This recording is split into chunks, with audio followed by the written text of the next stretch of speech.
Hello and welcome to the More Confidence with Luna Gaia podcast. I'm your host, Lunaria Gaia, and here we talk all things body image, self-esteem, your thinking in your mind. How do you connect true to you in every part of who you are? I want you to know that all of you is welcome, so sit back and relax and listen to today's episode. Sending you love. Hello and welcome back to another episode of the More Confidence with Luna Gaia podcast. I am your host, Luna Gaia, and here we talk all things self-love, confidence, how to be your most genuine, authentic self. Because I used to hate myself, and I'm on a mission to change that trajectory for you. I spent my whole life wishing that I was someone else. I spent the first 20 years of my life learning how to hate myself, and I've spent the last 20 years of my life learning how to love myself. And here on this podcast, I'm going to teach you how to do it for yourself so you can be free, so you can be liberated, so you can finally get over your insecurities and your self-doubt and get on with living the life that you want to live. That is my mission and the mission here on this podcast. So if you are brand new here to this podcast, welcome. It is an absolute pleasure to have you. If you are a long-time listener or just joined us, I am thrilled. Irrelevant of where you are on your self-love journey, there are episodes here for you. We are up to episode 157, and we're talking about people-pleasing as a trauma response, which is such a juicy topic. And look, I don't want you to get too freaked out about the term trauma response, right? You might think to yourself, well, I didn't really have any trauma, but I'm a people pleaser. What I simply mean by trauma, there is big trauma and there is small trauma. I did an episode about that maybe 10 episodes ago. Go check it out. There's big trauma and there's small trauma. The reality is childhood is traumatic. There's just no two ways about it. We are thrust here onto this planet. We are born into this world where we have no idea what is going on. We have to learn everything from scratch. And we might not always have the most, well, let's face it, conscious parents to be able to teach us maybe what we need to know. Look, I believe that everything happens exactly as it needs to. Maybe not for a reason, but exactly as it needs to. So for me, whatever childhood we had is exactly what we needed to learn the lessons that we came here to learn. Right? And so in today's episode, I'm going to unpack some of those maybe small traumas, could be big trauma as well, but there's a specific manipulation trauma, even if there's a word that I'm going to use here, conditioning, programming. There is a specific type of manipulation that has happened to lead you to a place of people pleasing. You know, that people pleasing when you don't think that you're ever enough and you have to always put everybody else's needs before your own. 100% of my clients, be that clients who work with me one-on-one, clients who work with me in my Claim Your Confidence containers, level 1 and 2, which I run twice a year, every single one of them, to some degree, will experience people pleasing. And look, I think also to some degree, people pleasing works in society, right? Like when we're out and about at the supermarket and someone has less groceries than us, you might want to go first, but you might also be like, okay, cool, you can go ahead of me.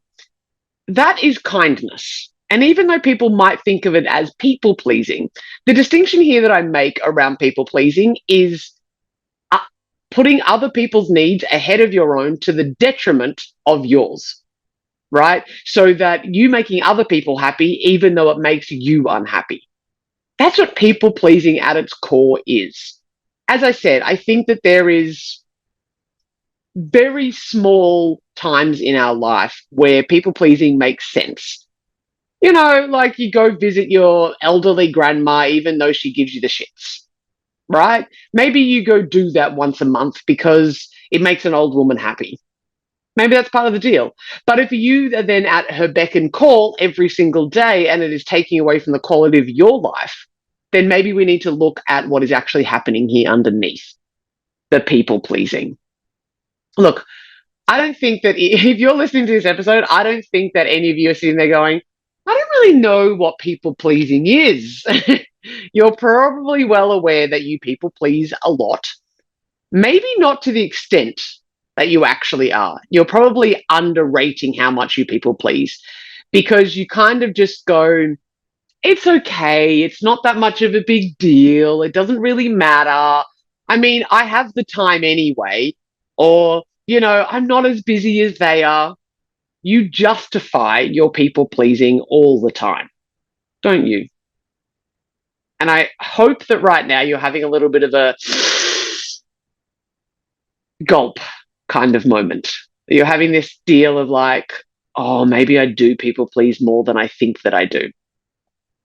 We keep the peace. It's natural.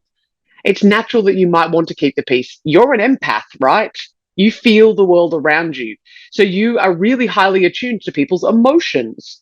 And so when you're attuned to people's emotions, well, you feel them. And therefore, as that beautiful empath, open hearted, generous individual that you are, you want to help them.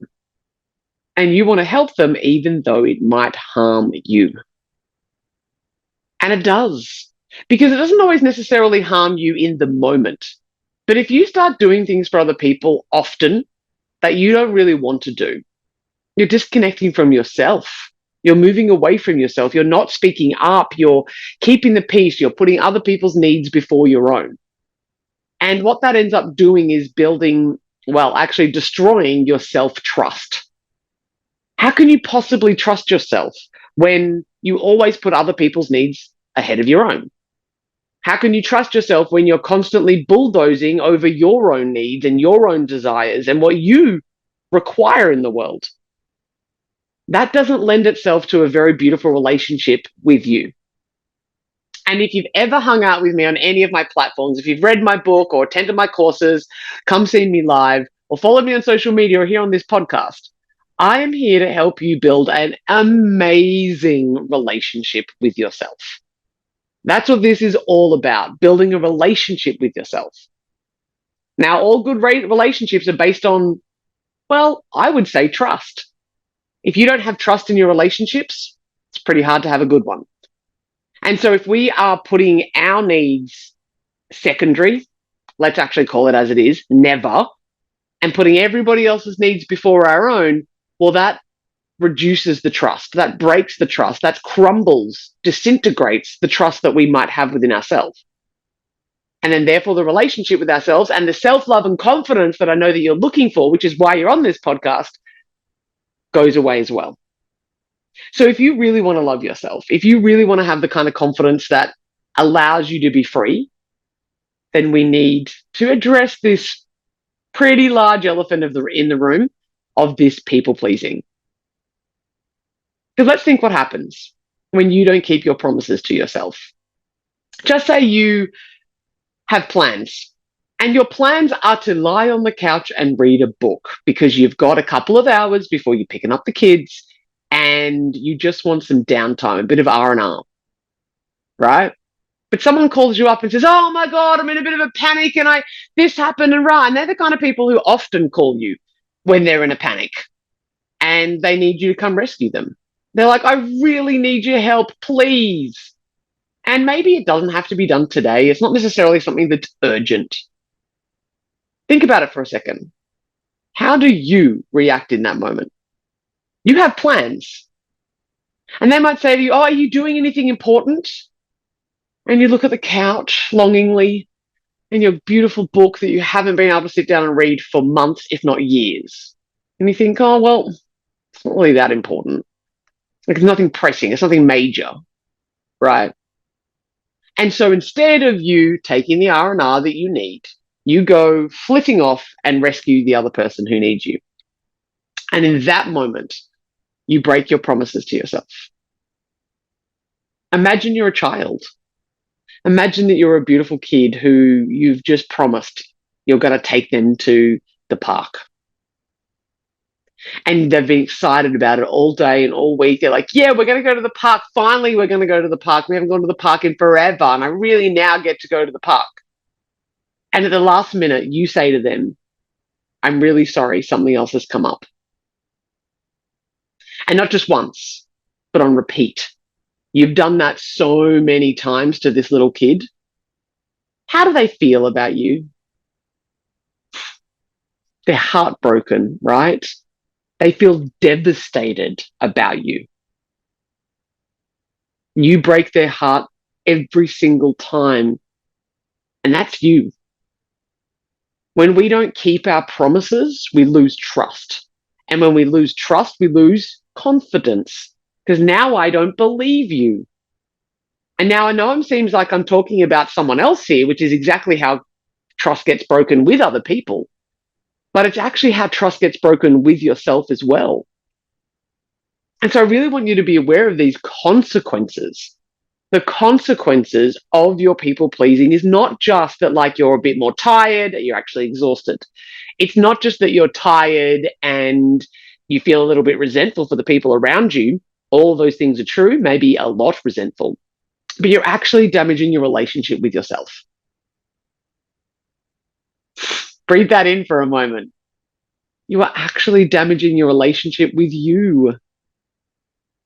And dare I say it, I actually believe that you are damaging your relationship with other people as well. Here's how I know this to be true.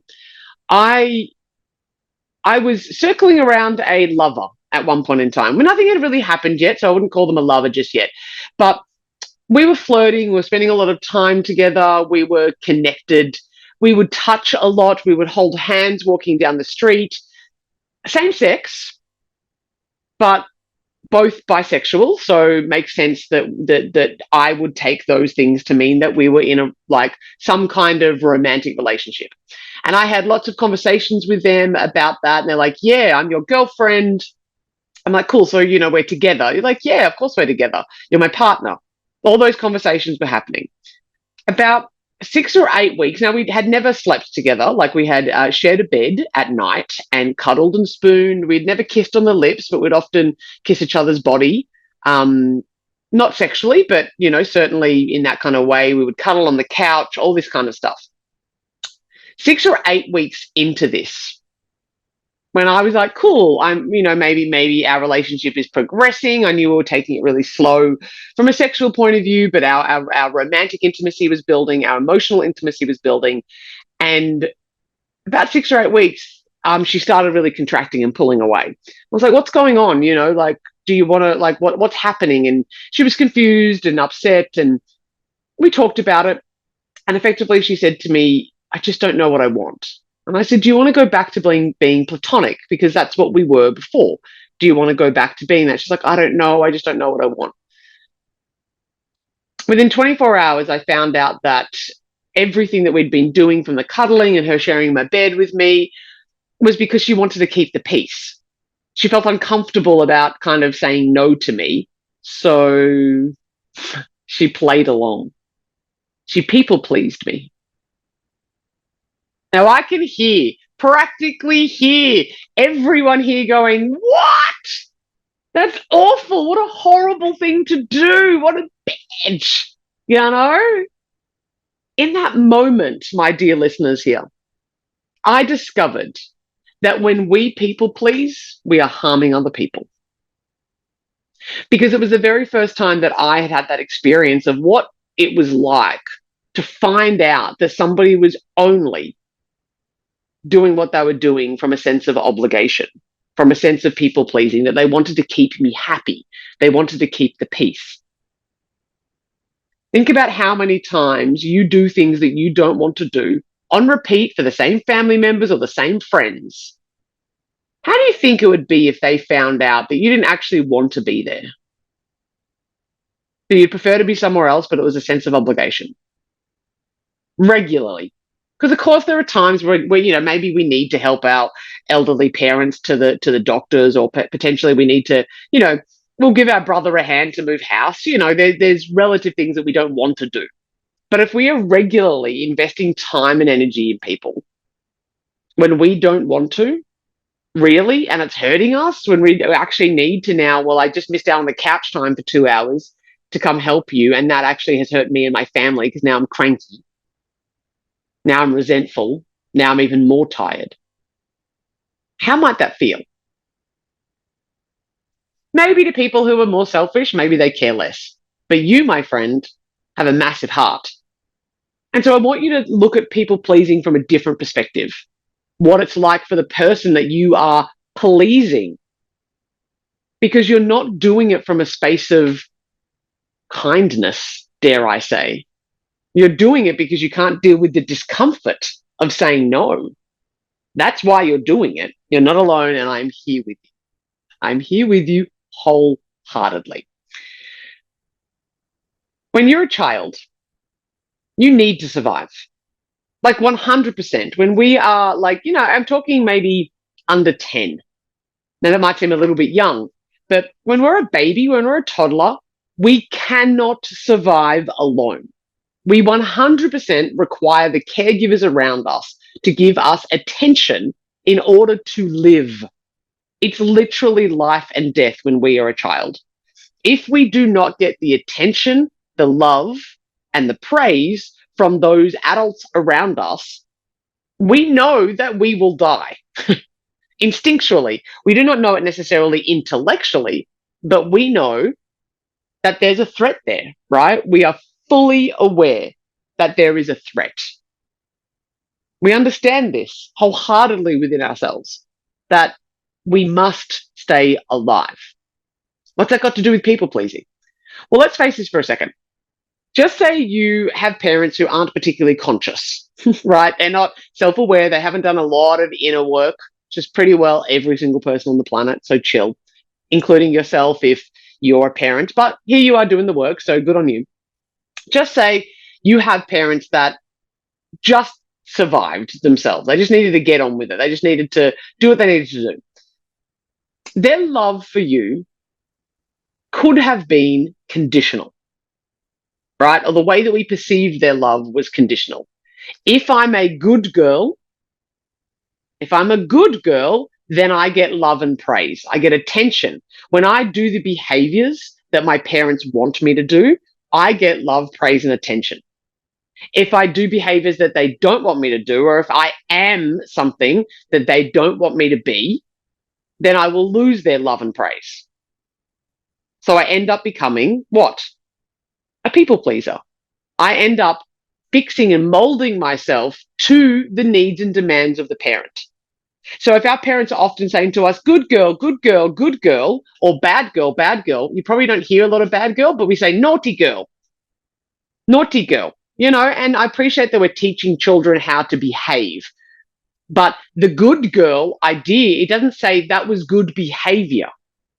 Notice the difference here. When we say good girl to our children, we're not saying that's good behavior. We're saying you are good. And so now it becomes an identity. Oh, well, I am good and I need to be good. And good is whatever my parents, whatever's going to keep my parents happy. So later in life, when we're not a toddler and our behavior is a little bit more stable, well, for example, you go, well, I don't want to study biology. But you have been trained to be a good girl. And being a good girl means keeping your parents happy. So what do? You study biology, even though you don't want to. And so later on in life, you're an adult and you're out in the world and other people around you, friends, family, strangers even, you want to keep the persona of a good girl because you have learnt that if you're a good girl, then you will get love, praise, and attention. And that's your need for survival. It's conditional love because it's based on the conditions of how you're acting and behaving rather than who you are as a person. I'll often share this with parents of teenagers or tweens or even young kids, actually, parents in general. Compliment character, not behavior or outcomes. So if someone's got a really good test result, rather than saying, well done, good girl, my God, you're a good girl, right? Or even you're so clever, right? You're so clever. Well, now I have to get that result in order to praise you, to get praise rather. Yeah. Rather than comment on the outcome, or even you would say that maybe being smart is a character trait.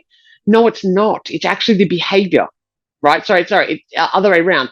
The saying it's being smart is the outcome. What you're better off doing is complimenting. Just so they got a good test result, go ahead and say to them, I really love how determined you were and how you were committed to your studies. right? See how that's different than you're so smart? Because you're so smart when I get a good test result lends itself to if I don't get a good test result, I'm not smart anymore. Same as good girl, it's conditional. Whereas if you praise how you got that result, I really want to show, I really want to appreciate how dedicated you were to your studies. Well done. And not you're a good girl or you're a bad girl. Yeah. But we weren't conditioned that way. There's no way that we were conditioned that way. We had to learn. And so rather than it being unconditional love, that you will be valued and worthy, irrelevant of whether or not you behave in the way that I want you to behave or that you are the way that I want you to be, that's unconditional love. But we weren't raised that way. People pleasers had conditional love. Our parents didn't know any better. I did an episode about this a few weeks back, so go and check about why your parents don't suck. Your parents did the best that they could. It's okay. You don't have to beat them up. You don't have to throw them under the bus at all. They cannot teach what we do not know. Yeah, they didn't know how to do it, so they couldn't teach it to you. But you are now learning how to do it differently. And so, of course, we had to adapt to the environment. If good girl and me behaving myself or me people pleasing you ended up in a result where I got love and attention, that was literally survival. You had to do it that way.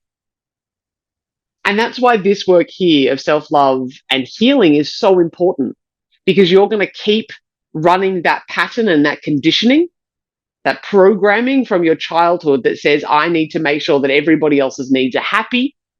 Otherwise, I will lose love.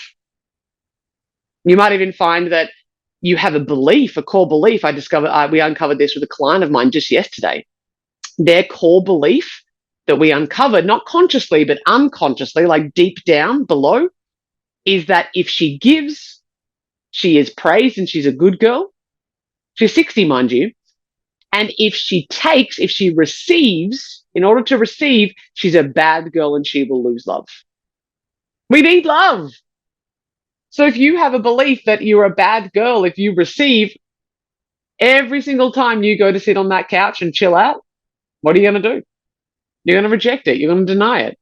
You're going to find someone else to do, because you will feel bad for taking time for you. Because it literally creates something called cognitive dissonance. There is a break in who you think you should be compared to how you're behaving. And if you're behaving in a way that is receiving or relaxing, that was perceived as lazy in your household, so you don't want to be a bad girl. So you continue to get up and push yourself and deny yourself in order to receive love. Even if that's not the circumstances now, you're running a program from your childhood. I would love to hear. I'm gonna tell you how to make changes with this in just a moment. I would love to hear from you around this, because this is a big, juicy topic and an exciting one, very, very much so. I would love to hear. So send me a voice note, shoot me an email, loveyourself@moreconfidence.com.au. Chat with me on the socials. If you don't follow me there already, go ahead. Linaria Gaia is my full name. You can find that in the show notes and stuff. But I'd love to hear from you, to hear what your thoughts are on this, and maybe have an extended conversation with you around it. Absolute joy to help you overcome this. So how do we do this? I want to give you like three. They're simple steps, not always easy, because you are going to be unraveling this conditioning. The first one is to anchor safety within yourself. What does that mean? You are no longer a helpless child. Remind yourself of that. You're not. You're an adult. Or at best, you're a teenager listening to this podcast. You have autonomy in a way. You no longer rely upon other people for your survival. Even if you think, oh yeah, but I don't work and my husband or my wife brings in the money, or, I do rely on other people too much, you'll be fine. I just want you to know that. Anchor within yourself. You are an adult and you have survived up until this point. You will be okay. If you ever had to, quote, go out on your own, it would be scary as hell, but you would figure it out. You are so capable. You've been figuring out everybody else's problems for decades. You'll be able to figure it out on your own. You are no longer a helpless child. You are an adult. That's how we anchor safety in your body. Know that you're a grown up. And you can remind yourself that I'm an adult and I'm safe. I'm an adult and I'm safe. The second one here, give yourself unconditional love. If you haven't already gone and listened to the previous 159 episodes, I've been teaching you how to do this. If you still don't have a great handle on it, it's perfectly okay, and you want to join one of my containers, Claim Your Confidence level 1 and 2 open up in probably about February of 2024. So there's a wait list that's already open now. So if you're interested in that, let me know. Or one-on-one coaching will open up in about March of next year. So contact me if you want to have any of those conversations. Number 2 is give yourself unconditional love. So that's no judgment, no shame, no criticism, no rejection. It's acceptance. And when you are critical, when you are judgmental, when you are rejecting yourself, accept those parts of you. We don't want to beat yourself up for beating yourself up. We want to accept the parts of you that you find really difficult. And the third one here is sit with yourself with the guilt of saying no. You feel guilty for saying no, don't you? Oh, I really shouldn't say no. I feel guilty. And because of that guilt, you end up acquiescing. You end up just handing yourself over and doing it anyway. Oh, well, I don't want to feel guilty. Deal with your guilt. Be a grown up. Face your guilt. You will feel guilty. It will pass. Emotions do that. It's okay for you to feel guilty. Lovingly accept yourself and give yourself the unconditional love that you are looking for. Because, my loves, every time we avoid a conflict with another, we start a war with ourselves. It's a Brené Brown quote. Every time we avoid conflict with another, we start a war with ourselves. Like I said at the beginning of today's episode, the people pleasing is not just surface level. It actually is damaging your relationship with yourself. Deal with the guilt. I know it's going to be uncomfortable. You can do uncomfortable things. The first 10 times, 20 times, 30 times, one time that you deal with your guilt, it's going to feel maybe really overwhelming, right? But 10, 20, 30 times in, you'll be like, oh, okay, it's fine. I can say no and it'll be okay. Nothing happened. The world didn't explode. Love didn't get taken away from me. And if it did get taken away from you, maybe from your adult now very adult caregivers, if love does get taken away from you, understand that that's conditional love and you deserve more than that. Give yourself the conditional love, which is why I put that in number 2. You feel guilty, they've taken love away. If people are literally only valuing you because you acquiesce to their needs all the time, it's not a very good relationship. And you might be worthwhile leaving it or reducing your ties that you have with those people because they're using you, even if they're not fully aware of it. I trust that you've gotten so much out of today's episode. As I said, I would love to hear your thoughts on this because there is a whole bunch of gold here. And I know that you have friends who people please. I know that you talk about this with your friends. So I would love for you to share this episode. Hit the subscribe button. I want this work to get to as many people as possible. And I know that every creator says, like and subscribe and share this. The reason that we ask you to do that is because it's the only way for it to get out there. And the more that you share it, the more that you like and the more that you engage with it, the more that the algorithmic God sends it out to more people. And so that is what I would love for you to do for me. If you have any questions, queries, I'd love to hear from you. But in the meantime, my loves, look after yourself and happy self-loving.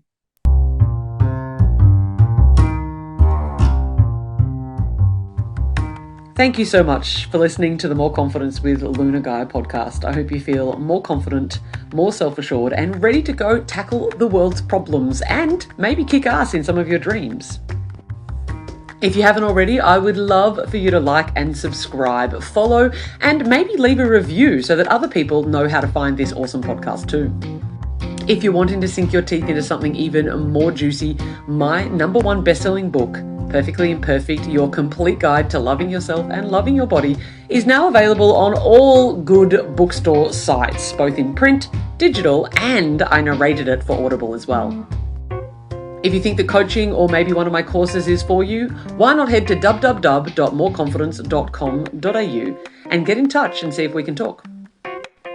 And of course, you can find me all across the social medias. That's Facebook, Instagram, TikTok, Twitter, YouTube, which is where you're probably listening now, or maybe even here on the podcast platform. Sending you big love and wishing you a beautiful day.